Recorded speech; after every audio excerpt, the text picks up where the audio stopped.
ECSI fans, you want to revolutionize your sports investing habits? Allow me to tell you about WagerWire. WagerWire is an app that helps you become a superior bettor by allowing you to sync all your sports books and track all your bets in one place. See your current action, your betting history, and stats. You could also sign up for sports books and collect bonus offers. Follow them at WagerWire on X, as it's the best account on the platform. Head to App Store or Play Store now and search WagerWire and download the app.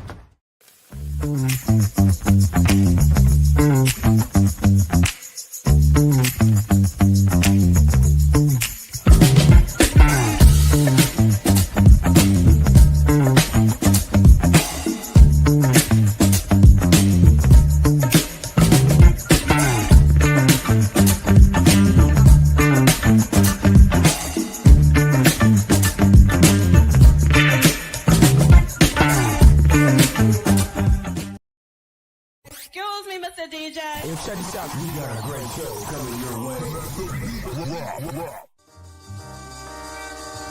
From the ECSI Sports Studios, the #1 sports information program in America, the Breakfast Bankroll, with your host, the sports broker, Jeff Dawson.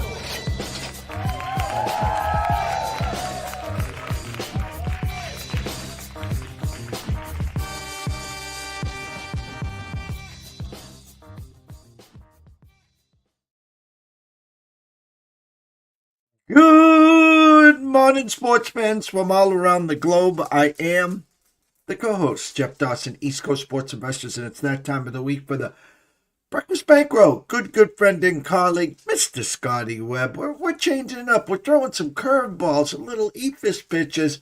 Life got busy yesterday. Had to change some shows, so we're going to push myself and Scotty to Wednesday and follow not an abbreviated show, but I have Andrew McGinnis coming on at 10:15 as he got bumped as well to talk some hockey and Grey Cup. So me and Scotty will be on for about 40 minutes, 45 minutes, and then we'll be back on Thursday and Friday. So you got a lot of action on a MACTION Wednesday.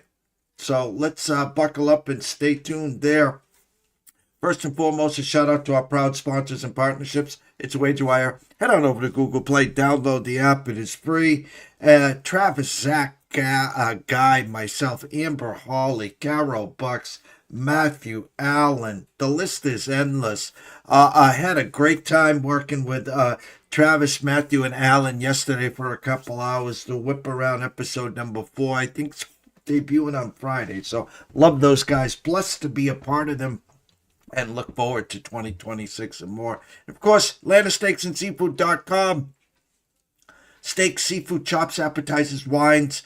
Terry's got it all. It's 'tis the season with Thanksgiving and Christmas around the corner. Let Terry take care of all your house parties and office parties, whatever it may be. Terry does wonders at LandisSteaksandSeafood.com. Without further ado, let's bring him in. Mr. Scotty Webb. What's up, Scott? What's up, brother? I have to laugh, Scotty, because social media, I guess I don't even want to say you love it or hate it, because at this point I despise most of it. I kind of stay in my lanes. I stay off of it as much as possible. As you know, and a couple other people, some big things brewing backstage here 6 weeks from now, debuting January 1st, 2026. So we're going to get in, get out, do our job, and get the hell out of Dodge. But baseball, huge Grayson Rodriguez fan. Huge Grayson Rodriguez fan. Coming up in diapers. My buddy identified him. Kid is nut solid. He's been injured the last couple of years, and it's kind of funny how they're spinning social media, how the Angels fleeced the Orioles. I see it the other way around. I'm at this point, I don't think Grayson can stay healthy, and I think the Orioles fleeced the Angels for Mr. Ward. Yeah, I don't know that I really recall a lot of young pitchers like Grayson Rodriguez, of that ilk anyway, who theoretically he was going to be their, number one, number two guy for Baltimore. And I think when we first saw him, we go, oh wow, he's got a live fastball, he's got pretty good stuff, moves real well. But he was never really more than a 500 pitcher when he pitched. I don't mean that any disrespect. I mean you learn things when you're young. You learn and grow as your talent gets better, and you understand what you can do with your pitches and how you can get out. So that's not a disrespectful comment. But I think then he got hurt. He tried to come back. He's pitched a little bit off and on. I think that they got their ace. They got Rogers from Miami, and that's the guy they want. So they looked at it and go, what's wrong with our team? We don't have any power. And I would say that 2 years ago that was a very powerful offense. But last year the Santander wasn't there, and some of the guys didn't have as good a seasons as they've had in the past, and a lot of those guys were hurt. So they wanted a home run bat, and I don't blame them. Ward's a home run bat. He's not he's an RBI guy, and they need all of that. So my opinion is going to be that the Angels need a young pitcher. So they can take a chance with a young pitcher like him, and see if he can come around and do anything productive for them.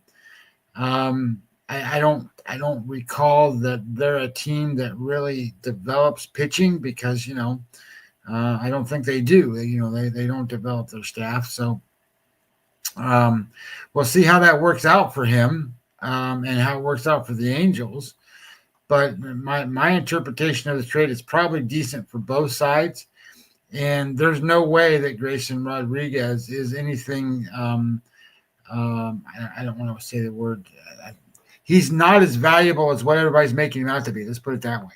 And the reality becomes is that I think the Angels did just fine in this deal. I mean, and I think the Orioles actually made out probably pretty good, especially compared to what they need in terms of how their team needs to play and win games, because they still got to catch the Rays in the division. They got to catch the Orioles. I mean, they finished last. So when you finish last, you got to catch them all. So, they're going to need some offense to do that. And look, I'm not going to be surprised to see Rushman be gone out of that team. So I think they'll probably get rid of Rushman, and because they got that other kid, I forget what his name is now, but they brought up that their catcher of the future. He's there. He's not going anywhere. That kid's there. So Rushman's got nowhere to play. And offensive. He does. Fenway Park. I heard that the kid, they're gonna maybe do some DH first base. Adley's here to stay, but listen, I'm gonna go pick him up and I'm gonna drive him to Fenway Park. Oh my God, can you imagine Adley Rushman to Fenway Park? Sign me up. I'm gonna go one more step and then we're gonna dive into the football. The light bulb came on last night, and I'm thinking, the big names that are out there. Alonso, is Alex Bregman coming back? The Sox going to make a move via trade for a pitcher. And where the season started, Scotty, and how it finished, I'm going to use Tristan Campbell as an example. He was the next coming. He was homegrown. The Red Sox front office and brass did the duck boats and parades. This is our guy. We're giving him the extension. Played second for 6 weeks or whatever. Been at Worcester the rest of the year. Blah blah blah. Now going to play outfield. That's why Duran and Abreu again is one of them is going to get traded, because we're going to find a spot for Campbell in the outfield. Bregman, another year older. We've already paid him 40. Boris Client. The light bulb came on, Scotty. Trevor Story opted in, so we got him for 2 more years. We know we have Marcelo Myers. I'm going to use the word tongue-in-cheek, often injured at this point. I'm not saying he's injury-prone, but he's been injured a few times. Why not go after Bo Bichette? Can put him in at second, can put him in at short when Trevor's hurt, and he's young enough. I'm not saying he'll ever become Alex Bregman, but maybe he could end up being that face that you're looking for and will solidify the middle of the infield. Yeah, I'm not sure what Bo Bichette's upside is yet, in terms of where he's going to play. Like, he's a shortstop. Was a shortstop all for his whole careers, until he got hurt, and then he came back and didn't have a different place to play because the shortstop that they had was he bats ninth for it's the guy they got from Cleveland. I forget his name, but anyway, he didn't get to play shortstop because it's a pretty taxing position. So they put him at second base. I don't know how open he is to being a second baseman. I don't know that anybody's really come right out and said, "Oh yeah, he'll go play second base." I don't know if anybody's talked to him and had that conversation. So his value to a team is he's a contact hitter. He does have a little pop. He's not the greatest, biggest home run hitter in the world, but he's got a little bit of pop. And he hits for average. Okay, so what does that mean exactly? Look, a team like, I'm just going to say it this way because it might make a little more sense. A team like the Yankees, who just go up there and hit home runs and win games because they hit home runs, need guys that can get on base for the home runs. So a guy like Bo Bichette would be a great asset to the Yankees because he can get on base in front of those guys. But in terms of what Bo Bichette can provide in terms of, firepower himself, I don't think he's really that kind of guy. So the other problem, I don't think it's a problem. I just don't know what his mindset is about second base. Look, and the reason I say this is because when you're a shortstop, you think you're the god of all baseball players. And I'm not kidding. You're the shortstop, you're the god of all baseball players, or a center fielder. A lot of center fielders think that way. And if you get moved off that spot, oh my God, it's like you got castrated or something. It's that way. I mean, these guys have this ego thing. And I get it. Look, shortstop's in a critical position. It's an extremely important spot. And to move off of that spot, there's way more involved in that than just, hey, I'm going to go play second base. Well, and the Red Sox, again, big year last year, trending in the right direction. Obviously, Toronto had a big year. Yankees were the Yankees. A very tough decision with your Rays, tough division with your Rays, and then Baltimore in the rear. We used to win baseball games up the middle, catcher, shortstop, second base, and center field. That equation is gone nowadays. But again, thinking outside the box, because I don't think there's a lot of teams knocking down Bregman's door. And I talked to a few people in the know. The Sox are willing to give him the 180 or whatever he's looking for, less the 40 that we gave you last year, Alex. Sure, we'll give you the 180. We gave you 40 last year, so here's your 140. They're not going to get dragged underneath in the mud here for Bregman. If you don't want to be here, hey, God, we paid you $40 million a damn year. There's no one else running the window, Scotty, to pay this guy $40 million a year. No, and he's not getting any younger. And productivity-wise, he's probably at his peak. He's not going to get better. He's going to be sustaining what he's got and diminish. So I don't know what his value is going to be to anybody.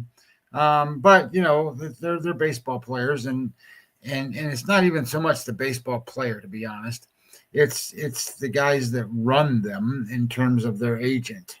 Their agent's going to fight and negotiate and do everything they can for every contract they can get, and I don't blame them. I mean, that's the way it is. So that's not the worst thing in the world to go fight for your guy and get him money and and see what happens at the end. But sometimes that stuff backfires. I mean, Boris's contracts the last few years haven't been the best for baseball team players. So, and he gambled with some of those pitchers. Remember a couple of years ago, those guys didn't get contracts until the season started and stuff, and then all their arms broke off, and nobody wants anybody. So, it's interesting to see how this is going to play out. But I was interested. Look, I was surprised, probably as anybody, to see Grayson Rodriguez's name in there. When you see a young kid like that in a lot of spots, a lot of times, people go, what the hell is going on? But the truth of the matter is you got to shake shit up. If you want to change the dynamics of your team, and then you got to move players. You got to get rid of the status quo and you got to bring in something else, or you got to do something different. So I think it's going to be interesting to see what teams are going to do what. I was totally shocked that I saw news and notes that the Pittsburgh Pirates were in on some of these players. I don't know how well they're in on them, but I mean, the Pittsburgh Pirates don't spend any money. So, you're talking about they're in on Josh Naylor, and they're talking about negotiations for Kyle Schwarber. The Pittsburgh Pirates, for God's sakes. Well, if you think about it, that division is wide open. I mean, that division they play in is wide open. And if you were to get a couple of decent bats, and I don't mean decent, I mean good, and you got to pay these people, and you got them in there to go with that pitching staff that they got. I think that wouldn't be a whole lot to sit there and go, hey, we're going to win. To be honest, you got Skeens in there, and that kid, I forget what his name is, the kid throws 100 miles an hour. His arm got hurt, so he didn't pitch much last year, but he's really their number two. And I think, as you start to look at what Pittsburgh's got, and they got a couple of kids coming up, I think the O'Neill Cruz and this other kid, the shortstop coming up for them. They could be a team that really explodes on the scene if they spent money. They're going to have to go spend the money. I mean, can you imagine a team like that brings in a couple of big bats, Kyle Schwarber there, and a couple other guys that can really hit to go with that pitching staff? And,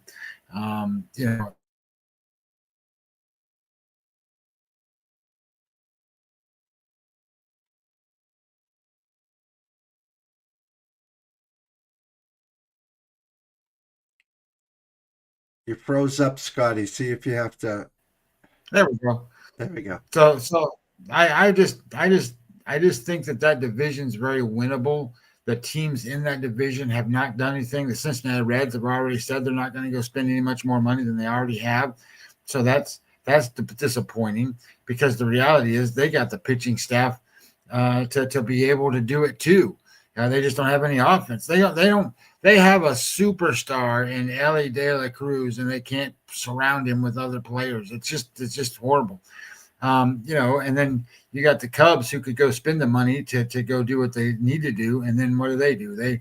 They go bring in, Quintanas of the world and stuff like that. I mean, it's like, what the hell are you guys doing? You go get the right players to make an impact and make a difference, So I look, I'm not going to tell you the Pirates are going to go win anything, but I will say they have the makings of a pretty decent team. And if they were to get, 2 or 3 good bats, holy shit, they went and spent the money, I would fall out of my chair and go, oh my God, what is going on? I'd have to go watch them down here in Bradenton play spring training, for God's sakes. 2 games in the MAC tonight. Miami at Buffalo. Miami of Ohio, that is. Buffalo opens up at 2 with a 39.5. Currently at the Circa. Good morning, Mr. Benson, Mr. Stevens. A flip. Miami of Ohio now -2.5, -15 cents. Next move could be to 3 with a 40. And Central Michigan travels to Kent State. Central Michigan opened up at 8 with a 47.5. Currently 8 with a 50. Monday Night Football, Buffalo travels to Houston.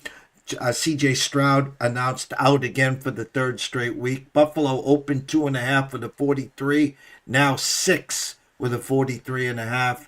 And you got UL Lafayette against Arkansas State also on Thursday night. Right now, Arkansas State opened at a 3, now 2.5 with a 54.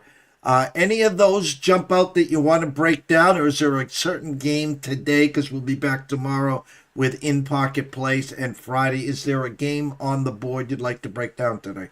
Well, let me say this. I was having a tough time yesterday because games on paper were down the whole day because I guess there was a Cloudflare stupid. I don't know what it's called. I mean, something like that. Some kind of cloud thing blew up and nobody's websites worked and their website didn't work. And holy shit, that's how I do my football game. So I need that data. So it's up and running today. So I've been working on a lot of things this morning. And really I was putting Saturday together because, this is a tough week in terms of like going out and finding games you really like to watch. It doesn't look like it's going to be tough to find bettable spots. I mean, looking at what I'm looking at, it's pretty good. Now, I was on Western Michigan last night. Now, I've been having, I don't want to call myself this MAC guy because I'm really not. I just know this. I'm from Ohio. I grew up there when I was a high school kid. I played at some of these places that these guys are at and stuff. So I'm very familiar with the MAC.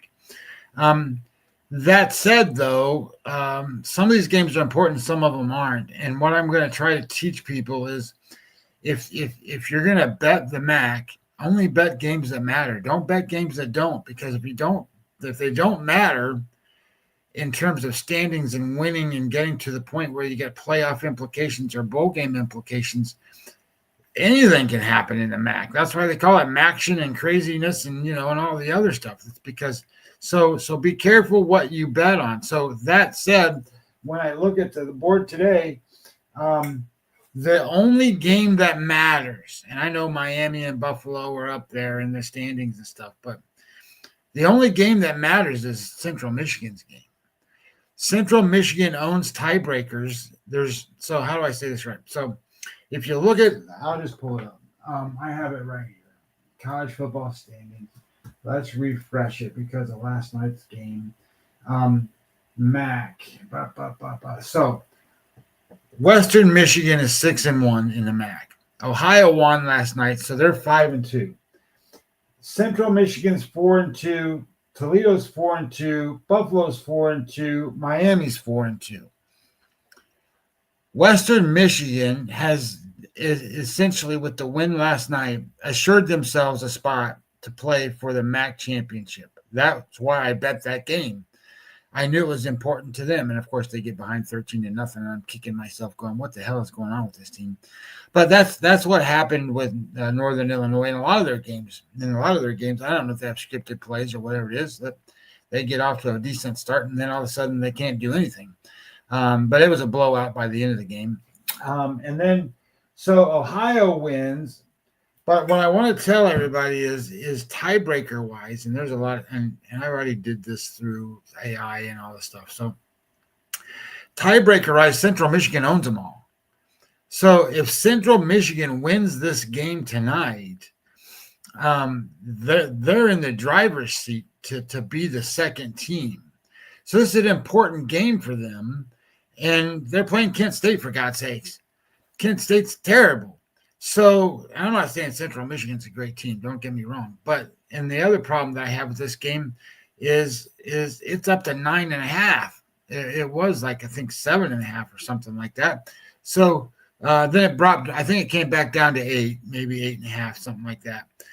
So I don't care about the 8 or the 8.5. Look, if you pull that game up on games on paper, for example, and you look at this numbers for Central Michigan is 73rd in EPA, and Kent State is 116th. They're terrible. Their success rate is 128. Available yards is 136. When you look at it, like Central Michigan's got a bad offense. They got a bad offense, but Kent State's defense is so bad it's going to make Central Michigan's offense look good. And then Central Michigan's got a decent defense, and Kent State's got no offense.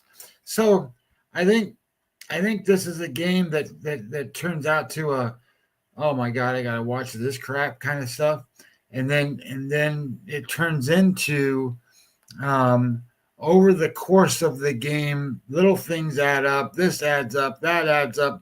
Central Michigan wins by 10 or 13 or whatever the number is, and they cover the number, and they get the win they have to have, because I think if I look at this right, their game next week I think is against Toledo. They play Toledo next week. They're not going to beat Toledo. Toledo's on a run, and Toledo is they're demolishing teams right now, so they won't beat Toledo. So this is a big game for Central Michigan tonight. Toledo loses some of these tiebreakers to these teams, and that's why it's going to be. They need some help to get in.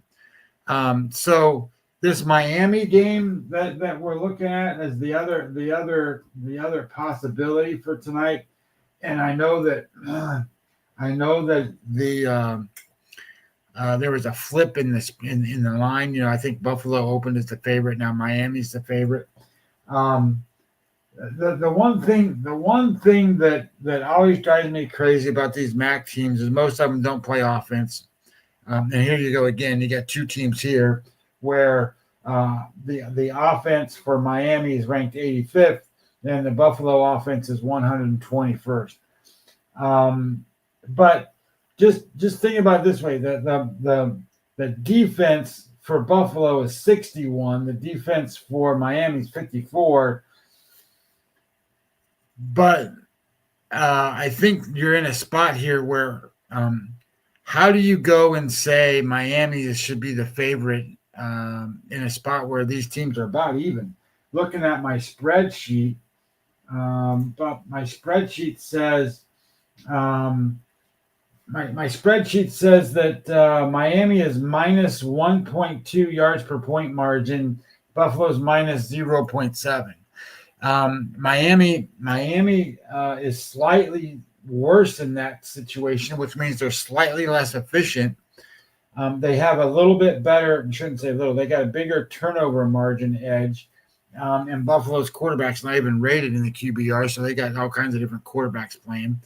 So I think this is just this is a coin flip. And I think people going to say, hey, I recognize Miami, Ohio. I know their name. I think we should bet on them. Could be part of some of this situation. I don't know. I'm not betting either one of these two games tonight. I'm certainly not betting Arkansas State and whoever they play, Arkansas State and Louisiana. Louisiana is one of the worst teams in college football. They're not the worst, but they're one of them. And I'm not betting that game. I haven't really done the Friday games yet because I'm not sure I'm interested in those. It's interesting that like I think UNLV is probably the right side in that game against Hawaii. Hawaii just had a good home win against San Diego State. Then they're off a bye. Now they got to come to the States, and they got to play UNLV. UNLV is a great offense. See kind of how that kind of plays out when you look at games on paper on that game. You're going to see a lot of UNLV green for offense. But you're going to see that they can't defend anything. They're a bad defense. So I haven't run that through the system yet to give me an outcome of what that looks like. But I do think that travel for Hawaii is a problem. I think they play much better on the island. I think that they play much worse on the when they have to travel to the States. So, and I think that UNLV plays great at home. So I think that all kind of lines up for them. But does it really matter? Like, is it good enough to cover the 3 points? I don't know. So I wasn't interested in a lot of these games. I was kind of interested in Central Michigan when it was more around a touchdown. I don't want to have to be covering 10. And remember, you got to cover 10 on the road, and these MAC teams aren't very good. So it's just not good except for Toledo. Toledo's pretty good. So I think what surprised me though, Jeff, on this stuff was looking at like the top 10 bet lists that I've got going on right this minute. We're talking about teams like Tennessee, Miami University, Washington, and I don't think people are talking about these games. I think people are talking about the Oklahoma game and stuff like that. And well, is Ohio State going to cover 30 when they got Michigan next week? Well, I can tell you the system that I have sits there and says, hey, you should be betting Maryland next week. Maryland should cover the 14 points or 13 and a half against Michigan. Look, Michigan's got 2 running backs that aren't playing. It's a week where there's a possibility of a look ahead for them. They already can't cover margins. Look at what they did against Northwestern and some of these other schools that they play. They're tight, closer games. So this is on the road at Maryland. Maryland's got a halfway decent defense. They have inconsistent offense. Their quarterback's actually a freshman, just like the quarterback from Michigan. But I think when you think about that matchup, and some of the stuff, it's an interesting week. I have found lots of different spots that I didn't think I was going to find. I thought, for example, USC might be a good spot against Oregon. My system says, no, you should be betting on Oregon. That should be one of the things you should be doing. But that comes in 8 out of 10. I don't bet 8 bets. So it's not going to be on my list. So as I'm going, I keep refining and going and figuring out where I'm going to end up. And I also thought it was interesting that of all these games I put in the system, it looks to me like there's a lot of kind of overs. My computer comes back and I said, hey, look, you gave me all sides this week. Yeah, did you forget there was totals involved? And then it comes back and goes, nope, I didn't tell you. I didn't think that way. They don't make the list. In fact, the totals are the 15th best bet on the sheet this week. And I'm like, holy shit, that's not very good. So I'm like, okay, whatever. It's all good. I mean, you tell me what we're doing. And I will also say this, because I didn't have any of this stuff working yesterday, and I'm not feeling the greatest anymore. I spent a lot of time working on basketball yesterday, Jeff. And I had Michigan State. I was like, yeah. I was like, look, things are turning. I'm getting things ready to go for basketball. I'm about ready to start running some basketball shit. Well, big game in stores tonight as standing room only. It is a sellout as Arizona travels to UConn. I think I saw about a 5.5 point. Let me see exact number here. Where are we? Survey said UConn opened at 5 up to 6.5 for the 157. I've seen some of the UConn games. They had the Saturday against a real good BYU team. They were up 20, let them back in. BYU covers there. So interesting there. Glad to hear, obviously, you're working. It's that time of year as we're winding down from the college football. Big weeks next week. A lot of rivalry games on Thanksgiving weekend as the bowl and the final 12 are matching up. We'll have the title games before you know it. And then we'll be sprinkling in some college hoop games as well. Breaking news when we get it in baseball. Closing thoughts, sir. Yeah, keep an eye on baseball this year. I think you and I will be doing some baseball shows just because there's going to be all kinds of stuff and chaos and stuff happening. The winter meetings will be a lot of fun. There's going to be a lot of activity there.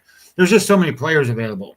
So as there's so many players available, the changing and the dynamics of here's a good exercise for everybody.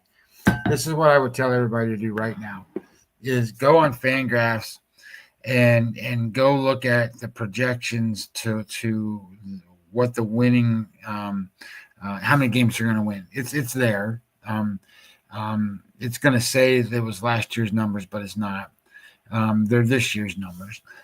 And I tell you to do that and get a screen print of that, print it somewhere, put it someplace, because as these teams start making moves and start adding and deleting and changing players, you're going to see that change.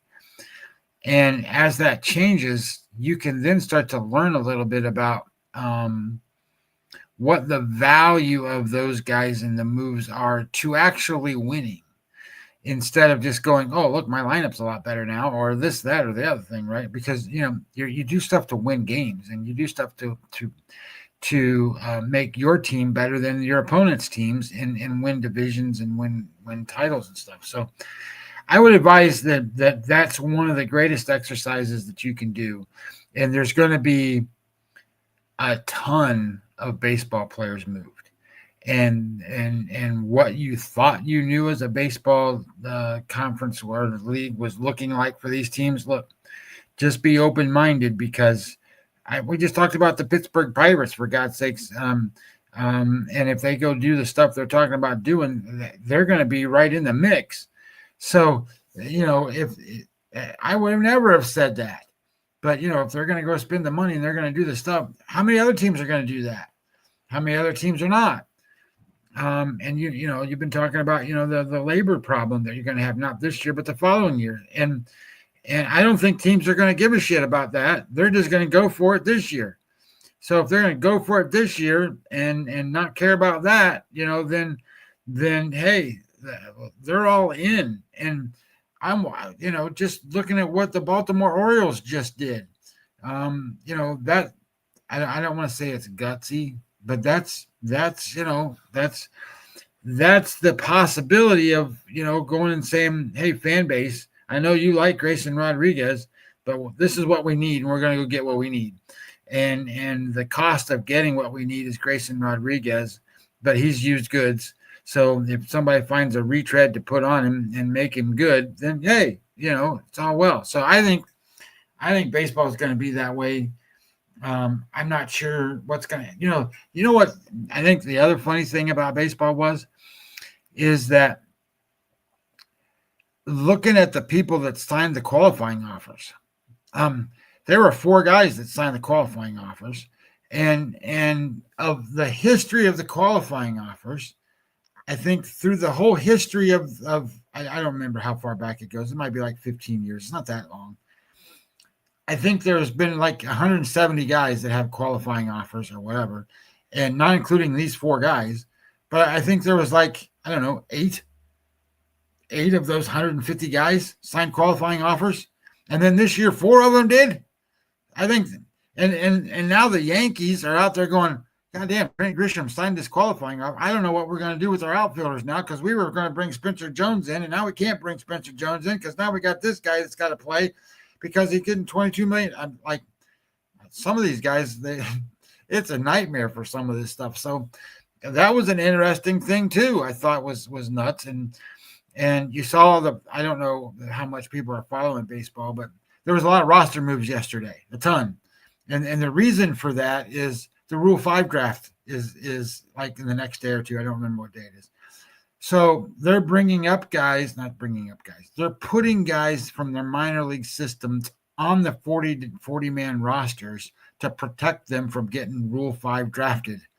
So that's why, like, the Rays got rid of Christopher Morel and stuff like that. They got room for that guy. They got to protect some other guys, so they got to get rid of somebody. So Christopher Morel, see ya, put this other guy on there. So that's what's going on in Major League Baseball. So it's interesting to see how a lot of this stuff happens and how it flows. And I don't know what people are paying attention to, but there's a lot going to happen in Major League Baseball this year. Myself and Andrew will be back in about 14 minutes. Me and Scotty will be here tomorrow on Thursday in Pocket Plays. We'll break down the Buffalo-Houston game, and then we'll be back again on Friday at around 9:15, 9:30-ish there. So for myself, Jeff Dawson at ET Sports Investor, the one and only Scotty Webb at Webby20MLB, we want to bless everyone today. It's Hump Day. Enjoy yourselves and stay tuned.